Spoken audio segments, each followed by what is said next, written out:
documentarla, hacer las entrevistas de rigor, mirar cuáles son las situaciones involucradas, hablar de una empresa real o hablar de una situación real, de un caso real que esté documentado, y eso implica además tener una cantidad de permisos que no siempre son posibles. Hay un caso muy famoso que es el caso de La Roche, que es una empresa de medicamentos, que hubo un caso que le resumo muy brevemente, y es que una de las personas de la organización que tenía un cargo muy alto notó que estaban abusando con los precios de un medicamento X. Era un medicamento especial para cualquier enfermedad y que producirlo valía 2 pesos y que venderlo lo estaban vendiendo en 1000. Entonces era una exageración. Entonces todo ese caso, esa persona hizo una investigación, las denuncias, lo echaron de la empresa, luego le hicieron la vida imposible, o sea, era como se dice coloquialmente, destapando una olla que le costó muy caro, porque ese caso en realidad se fue a medidas extremas, o sea, ya peligraba por la vida. Fue un caso muy documentado que existe en la red, que ese caso se puede utilizar en las clases, hay que comprarlo. Pero entonces viene que es una investigación de muchos años, porque aquí cuenta la historia de que a la familia le hicieron ciertas cosas, que a él lo echaron de trabajo, que después de cerrar las puertas en todas las empresas. Es un caso que no pertenece al primer modelo de las historias felices, sino que pertenece a algo de la realidad en que se documentó muy bien. Entonces, esa preparación del caso implica en muchos casos hacer una investigación muy concienzuda, pero además de hacer la investigación y escribir el caso, existe otra parte y es hacer todas las notas de clase, del estudio de caso, en donde ustedes van a anotar. Aquí lo importante de este caso es que los estudiantes analicen esta situación desde el punto de vista de la productividad, o analicen esta situación desde el punto de vista de los valores, o analicen desde el punto de vista de los costos. Y todas esas anotaciones les van a servir a ustedes cuando implementan el caso y dicen, bueno, la discusión se me está yendo solamente por el tema de la productividad, pongamos el tema de costos también con esta pregunta. Entonces ustedes deben ir teniendo esas notitas de clase muy a la mano para poder facilitar la discusión y que el caso realmente se analice desde todas las perspectivas que atienden al objetivo de aprendizaje que han planteado ustedes.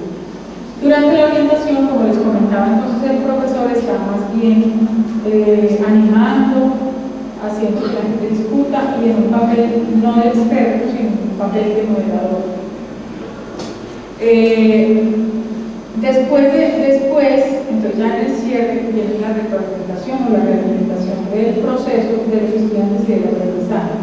Entonces ya en esta parte durante la orientación se supone que ya todos llegaron al consenso, que se hizo una solución X, que todos ya comparten, que están de acuerdo y que todo eso.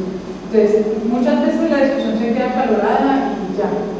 Entonces, es muy importante esta parte después, hacer el cierre y decir que en este caso analizamos estos conceptos, la decisión que ustedes tomaron tuvo estas y estas implicaciones en el futuro, si el caso tuvo solución, X o Y, entonces se les dice, mire, la solución real de este caso fue esta y esta y esta. Ahí pueden suceder 2 cosas. Los estudiantes queden contentos porque llegaron a la misma situación de la realidad, o que queden profundamente tristes y decepcionados del caso. Como docentes hay que manejar esta situación y recordar que lo importante no era atinarle a la respuesta correcta, sino aprender lo que aprendieron durante la experiencia de aprendizaje. Entonces, en este caso, el cierre de la realimentación es fundamental.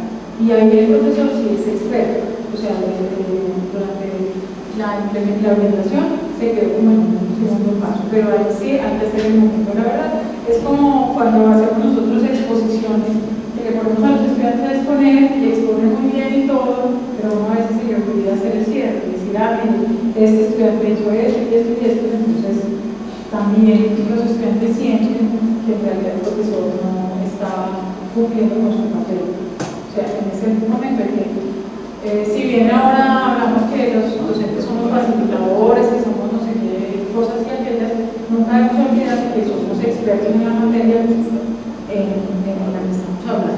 Miremos la siguiente. ¿Cuáles son las acciones del estudiante?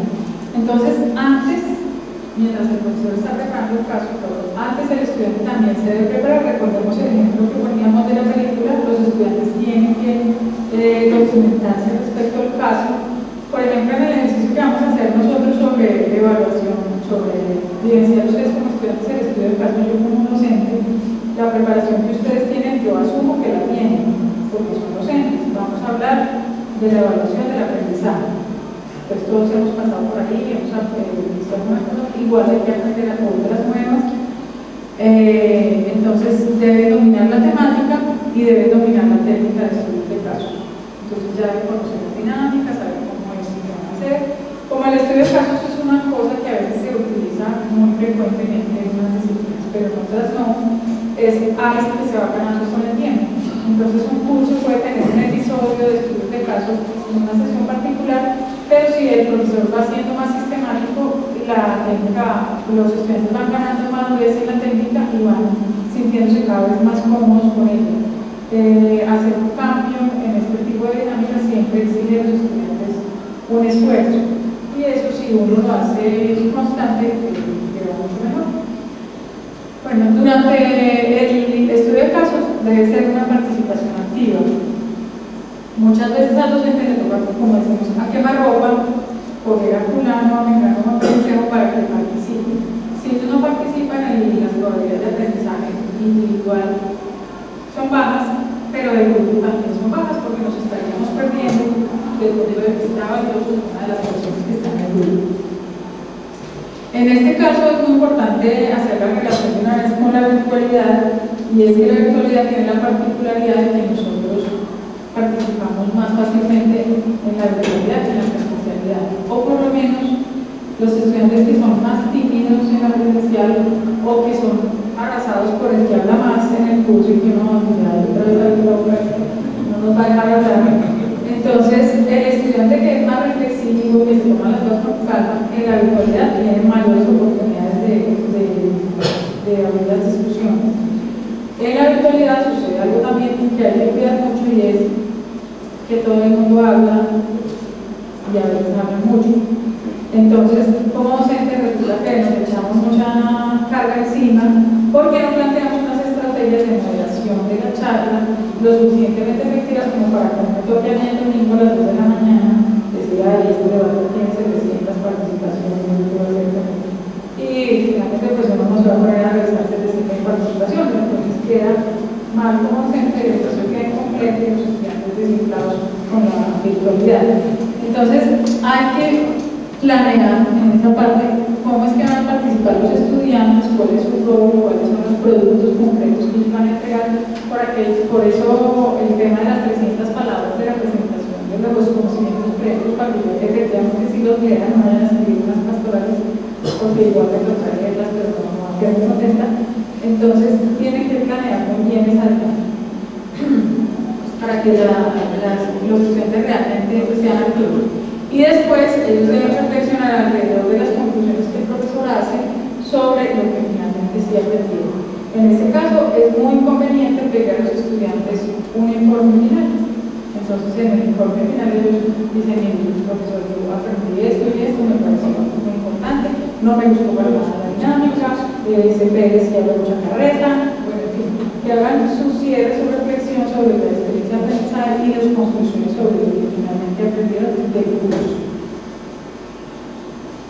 Bueno, hasta ahí tenemos la presentación. Vamos a comentar un poco qué tipo de aprendizajes son los que se dan cuando yo utilizo este tipo de casos. Empecemos con las personas que tienen más experiencia. La doctora Diego, que no es el nombre.